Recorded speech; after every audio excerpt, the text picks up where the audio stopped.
नमस्कार दोस्तों, फ्री की शिक्षा यूट्यूब चैनल पे आपका बहुत बहुत स्वागत है। मैं अभिज्ञान आनंद। दोस्तों, हमने पिछले वीडियो में बात की थी ब्रह्मांड के निर्माण से रिलेटेड थ्योरीज के बारे में। कौन कौन से थ्योरीज, कौन कौन से खगोल शास्त्री एस्ट्रोलॉजर्स ने दी, उन सब चीज़ों को हमने बहुत ही अच्छी तरीके से कॉन्सेप्ट के साथ समझ लिया था।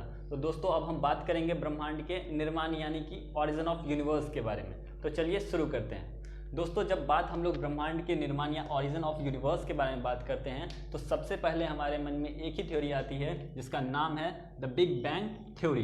दोस्तों, अगर बिग बैंग थ्योरी की बात की जाए तो हम कल ही इस बारे में बात कर ली थी, कल ही इस बारे में जिक्र कर लिया था कि बिग बैंग थ्योरी को देने वाले थे जॉर्ज लैमेटियर। तो दोस्तों, कब दी गई थी ये थ्योरी? ये थ्योरी 1927 में दी गई थी। अब ये जॉर्ज लैमेटियर कहाँ के रहने वाले थे? तो बेल्जियम के रहने वाले थे। बेल्जियम के रहने वाले थे। तो दोस्तों, अब हम बात कर लेते हैं कि ऐसा क्या कहा इन्होंने इस थ्योरी में, कौन कौन से कॉन्सेप्ट दिए। तो दोस्तों, 13.8 बिलियन ईयर्स अगो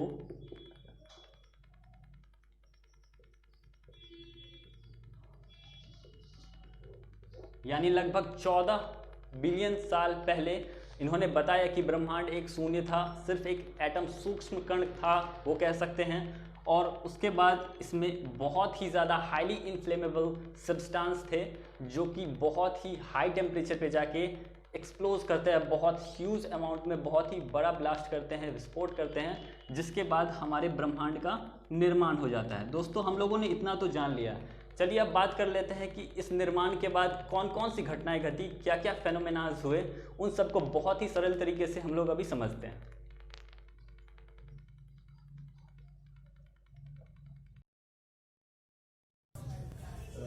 तो दोस्तों, हम लोगों ने ये देख लिया कि हम ब्रह्मांड का निर्माण हो चुका है। अब बात करते हैं कि ब्रह्मांड के निर्माण होने के कुछ ही सेकंड्स के बाद हम लोगों ने देखा कि कुछ फोर्स का निर्माण हुआ, कुछ बलों का निर्माण हुआ। कौन कौन से हैं वो आइए जल्दी देख लेते हैं।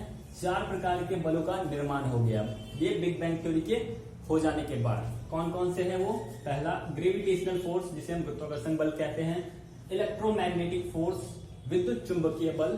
तीसरा वीक न्यूक्लियर फोर्स, क्षीण नाभिकीय बल। और चौथा स्ट्रॉन्ग न्यूक्लियर फोर्स, नाभिकीय बल। ओके दोस्तों, ये 4 तरीके के जो भी बल हैं उन सभी बलों का निर्माण हो गया। कब? बिग बैंग थ्योरी की घटना घटने के बाद। अब हम लोग एक चीज इंपॉर्टेंट याद रखेंगे दोस्तों, ये 3 बल जो हैं, ये 3 फोर्स जो हैं, ये शॉर्ट डिस्टेंस पे काम करते हैं। शॉर्ट डिस्टेंस, कम दूरी के लिए इन 3 फोर्सों का इस्तेमाल किया जाता है। ये 3 फोर्स जो वर्क करते हैं वो शॉर्ट डिस्टेंस पे करते हैं, जबकि हमारा ये सबसे इंपॉर्टेंट ग्रेविटेशनल फोर्स, गुरुत्वाकर्षण बल, ये पूरे ब्रह्मांड पे काम करता है और बहुत ही शक्तिशाली तरीके से काम करता है। तो दोस्तों, हम लोगों ने इस तरह से इस चीज को समझ लिया है कि कौन कौन से फोर्स प्रभाव में आए। चलिए आगे देखते हैं। तो जब ये 4 फोर्स आ गए तब हम बात करेंगे कि ब्रह्मांड के सबसे शुरुआती एलिमेंट्री पार्टिकल्स की, किसकी? शुरुआती एलिमेंट्री पार्टिकल्स की, जो कि मूल कण जिसको हम लोग कह सकते हैं। तो सबसे पहले वो 2 मूल कण कौन से हैं? तो उसे हम क्वार्क और लेप्टॉन के नाम से जानते हैं। जी हाँ दोस्तों, यही 2 मूल कण हैं जिनके मिश्रण से, जिसके मिक्सचर से हमारा प्रोटॉन और न्यूट्रॉन बना है और लेप्टॉन के कारण इलेक्ट्रॉन बना है दोस्तों। और इन्हीं तीनों के मिश्रण से दुनिया में जितने सारे भी एलिमेंट्स हैं, जितने सारे भी सब्सटेंस हैं, उन सभी चीज़ों का निर्माण हुआ है हमारे क्वार्क और लेप्टॉन के मिक्सचर से। तो इतना क्लियर हो गया दोस्तों। अब जब हम लोगों ने एलिमेंट्री पार्टिकल्स की बात कर ली है, मूल तत्वों की बात कर ली है, तब सबसे पहला प्रश्न उठता है दोस्तों कि सबसे पहले कौन सा ऐसा एलिमेंट है, पहला ऐसा कौन सा सब्सटेंस है जो कि सामने आया।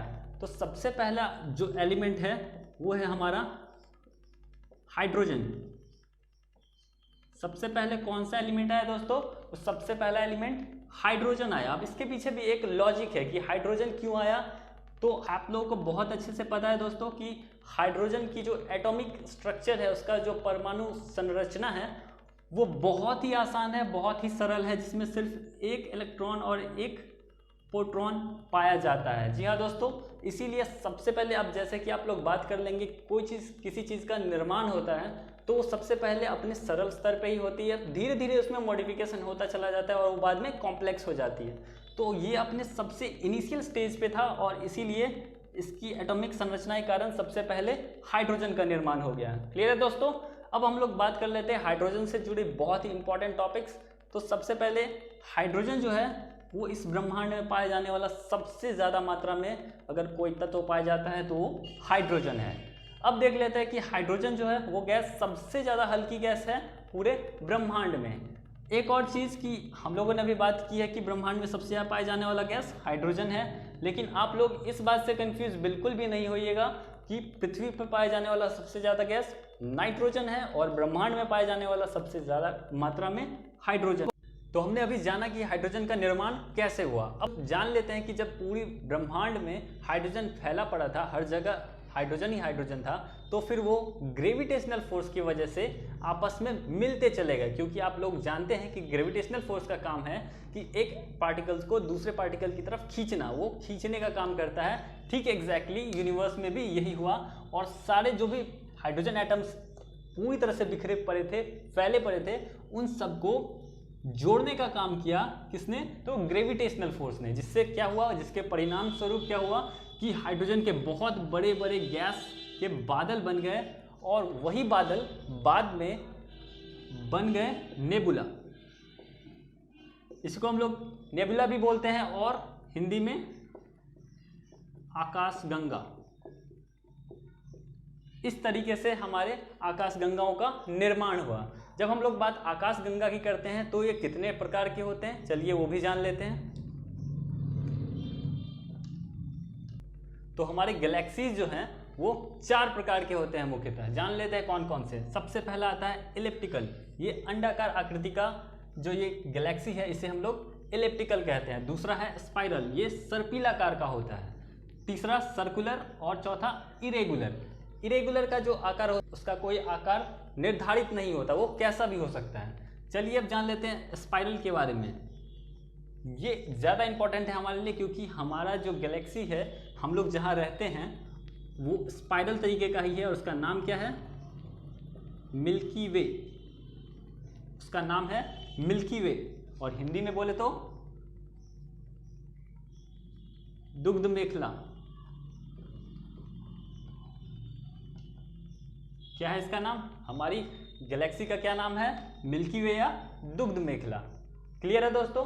आकाशगंगा के टाइप्स क्लियर हो चुके हैं। चलिए आगे देखते हैं। दोस्तों हमने गैलेक्सीज के बारे में जान लिया है। अब हम बात करते हैं कि ये जो इतना बड़ा सिद्धांत है बिग बैंग, इसे हम लोग सच कैसे मान लें, इसका प्रूफ कैसे हुआ। तो चलिए सबसे पहले जानते हैं कि बिग बैंग थ्योरी का जो प्रूफ आया वो 1929 में आया। कब आया दोस्तों? 1929 में इसका प्रूफ आया। किसने लाया? Edwin Hubble. एडविन हबल नाम के एक एस्ट्रोलॉजर, खगोल शास्त्री, जिन्होंने अपना खुद का एक टेलीस्कोप बनाया, बहुत ही फेमस। इसका नाम उन्होंने खुद के नाम पे रखा, हबल।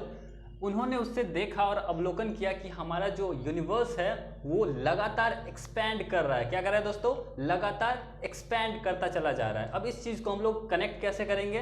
तो इस चीज़ को हम लोग अभी अपने डेली लाइफ के एग्जाम्पल से समझने की कोशिश करते हैं। दोस्तों जैसा हम लोगों ने लाइट में पढ़ रखा है, यदि कोई ऑब्जेक्ट हमसे दूर चली जाती है, कोई ऑब्जेक्ट यदि हमसे दूर होती चली जा रही है तो लास्ट में उसका सिर्फ रेड कलर ही दिखेगा, क्योंकि हम जानते हैं कि रेड की वेवलेंथ सबसे ज़्यादा होती है। क्या होती है? सबसे ज़्यादा होती है रेड की वेवलेंथ। और अगर कोई ऑब्जेक्ट हमारे करीब आता चला जाएगा, हमारे करीब आएगा, तो सबसे ज़्यादा कौन सा कलर दिखेगा? वायलेट। तो सबसे ज़्यादा करीब कौन सा दिखेगा? वायलेट। ठीक एग्जैक्टली यही चीज़ हो रही है हमारे यूनिवर्स के साथ भी।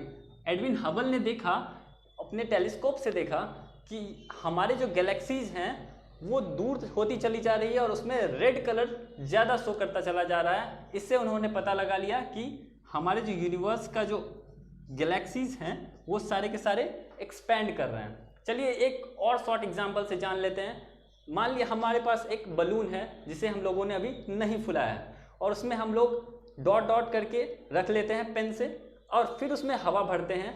फिर हम लोग देखेंगे कि वो जो डॉट है वो धीरे धीरे उन डॉट्स का जो डिस्टेंस है वो बढ़ता चला जा रहा है। ठीक एग्जैक्टली वही हो रहा है हमारे यूनिवर्स के साथ, और वो भी एक दूसरे से डिस्टेंस बनाता चला जा रहा है, फैलता चला जा रहा है। और अब हम लोग इस चीज़ को समझ चुके हैं, मेरे ख्याल से ये कॉन्सेप्ट बिल्कुल क्लियर हो गया होगा कि हमारा यूनिवर्स कैसे फैल रहा है, हम लोग इसको क्यों सच मान रहे हैं, और पूरा जो ये कॉन्सेप्ट दिया गया है इनको बहुत ही सही माना गया। कब? 1929 में। तो आगे हम लोग बात करेंगे दोस्तों सोलर सिस्टम के बारे में, जो कि बहुत ही इंटरेस्टिंग टॉपिक रहने वाला है आपके लिए। वो हम बात करेंगे नेक्स्ट टॉपिक में। तब तक के लिए यदि आपको वीडियो पसंद आई हो, थोड़ा भी अच्छा लगा हो, तो please like, subscribe and share करें। धन्यवाद।